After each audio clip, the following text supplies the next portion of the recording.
Hi there, Sandra here from createinspain. I'm going to do a card today which is a bit different to my usual style. I just fancied a change. So I have these 3 frames and they are literally cut one out of the other. I've also got one of my cutting mats here. Now you don't have to use a cutting mat, but you want something that's going to grip your card. And I figured, well, a cutting mat's going to do the job. So I want to line this up more or less central using these dots. You know, if you've got a mat which has got lines marked on it, it'll be a lot easier, but this will do it close enough. And I'm going to put my pieces back in here just like it came out. That is more or less the middle, that line is more or less the middle. Now I have a stencil which is cut out of a thin card, and I have marked the center point of the design because it's not centered necessarily to my card. I didn't center it to that. I didn't make it with an edge around it. I just cut it out of the card and that was that. Now I have light adhesive on the back so that it will keep it in place.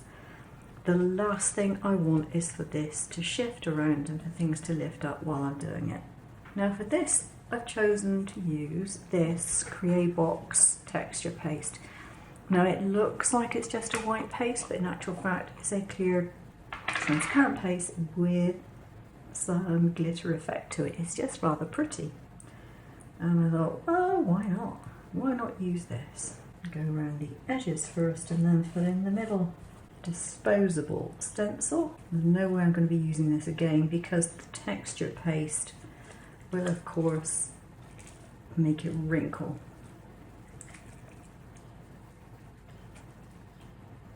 Voila. And I'm going to just kind of scrape up in your bits here. I don't recommend doing it on a mat that you are still using. I can make my own mats, it's not that drastic for me, but you know, if you're using mats which are generally quite expensive, I don't recommend doing it on your mat. Just have, I don't know, an old tray or something like that that you can make sticky, and then you can do projects like this quite easily.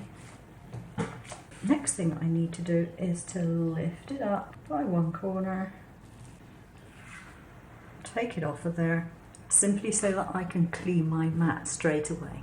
Now I need to find somewhere where I can press down on this and somewhere where I can actually pick up the outer piece.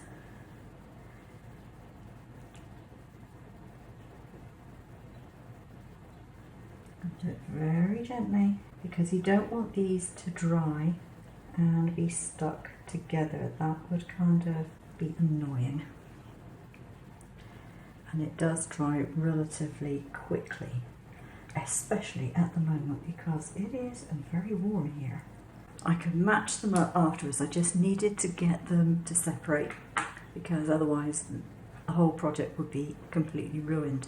Now if you don't have this type of paste, you can use a clear paste. You can put fine glitter in it, you can put gold flake in it, you can do what you like. I mean, this wasn't expensive. I got it from Lidl years ago and it's a very, very pretty sparkly paste. But you know, if you only want to buy one paste, buy a clear colourless gloss paste, and you can add colour, you can add glitter, you can add chalk, you can add all sorts of things into it to make lots of different effects. Don't think you have to buy a lot of different ones to do it. I'm going to leave these to dry and then I'll come back and assemble my card. The other thing that I've got cut out is another frame, and I have a card base. Now I made this 15 centimeters square, and then when I folded my white card base I suddenly realized my white card isn't quite 30 centimeters long. Almost, but not quite. To be honest, am I going to bother about that? No, I'm not. I'm doing cards as a demonstration. I may not ever actually give it to anyone. And I'm sure if I did, the last thing they'd be worried about is the fact that there's a little bit of overlap, so I'm not going to worry about it. But you want a 30 by 15 base. for this particular size card. You can always resize it if you want to, and I will give you a file for the stencil that I designed as well. These have dried off. I just put them underneath my mat here to keep them flat with a book on the top. I didn't want to flatten the dimension that's in that, but I wanted to make sure they didn't sort of curl up with the liquid. I've also now put them one inside the other, and I've made sure to line up with the different sort of patterns. So I'm going to turn this over this way so I can just flip it, and I'm going to use a glue stick in this particular instance. I also know that I have to match it up on this edge. Is this piece of card, which is an offset of this piece, and that is going to go on there, and then the middle one will go in the middle, obviously. And I've got to try and center this up so that I've got an equal border. This one here has to go in the center. Hopefully make sure I put it down the right way. Once it's there, there's not an awful lot I can do about it.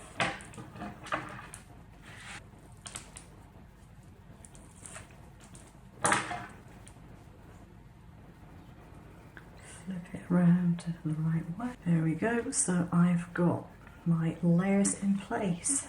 Yay! Lining it up is always the worst bit as far as I'm concerned. Right, so we have that bit done. Now I have this with love sentiment cut out with some hearts on a stalk there. Now I cut it out of a thin card and I gave it 3 layers, and I've had it stuck together. Whenever I do something like I print something off for test and I don't use it, I just keep the paper because it always comes in handy. Okay, to put the glue on here, I'm going to be using one of these little sponge tools. Now this is a slightly diluted tack it over and over. So this will stay tacky. And you might be thinking, what are you using that for to put glitter on? Well, there's a very good reason really. Because it stays tacky, it comes into contact with glitter, it will stick to it. And whereas with other glues, if it happens to dry before you get it all completed, with this, it doesn't do that. Now, I'm going to do something really weird at the moment. You'll probably think it's quite odd. I'm going to turn it over and I'm going to put the glue on the other side as well. Now, although this is tack it over and over, this isn't going to come under stress, and it needs to be glued to my card. So that's what I'm going to do with it. I'm going to take this, which has now got glue all over both the back